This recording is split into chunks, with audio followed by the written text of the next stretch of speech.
Well, a chilling film is taking people inside Alabama state prisons.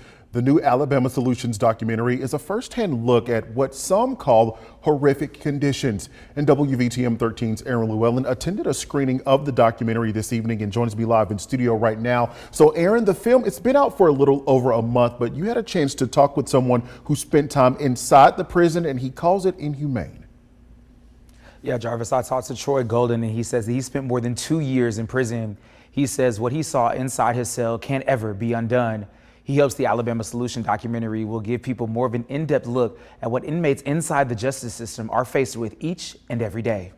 Once you get inmate AIS number, mine's 235193, you're not human. You're a piece of garbage. And no one knows that feeling more than Troy Golden, after spending more than 750 days inside an Alabama state prison. I mean, I've seen dude get beat in the head with a weight airlifted out of there. I've seen people get beat in the head with locks. I mean, you know, stuff that had to happen over a commissary that they couldn't pay. I've seen it all. I mean, I've seen guards beat people. I've seen guards put people in places and didn't check on them for days.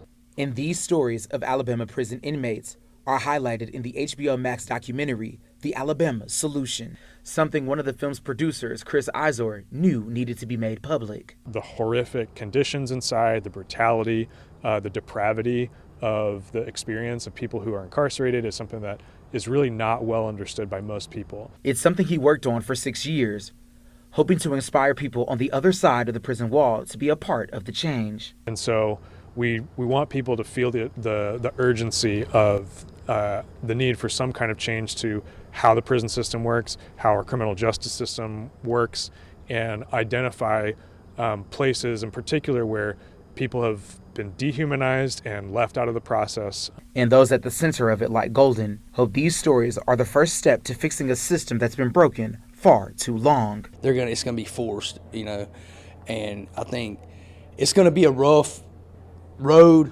but it can get better, you know, especially with the accountability and the braveness of the documentaries and stuff like this. So, but until then, but they say to see Alabama's biggest criminals, go to any prison and you'll see the Department of Corruptions. Now, Chris Izor, a producer from the film, says that anyone interested in being part of making a change in the prison system is encouraged to do that. He says calling your local and state senators and representatives to demand change is a start.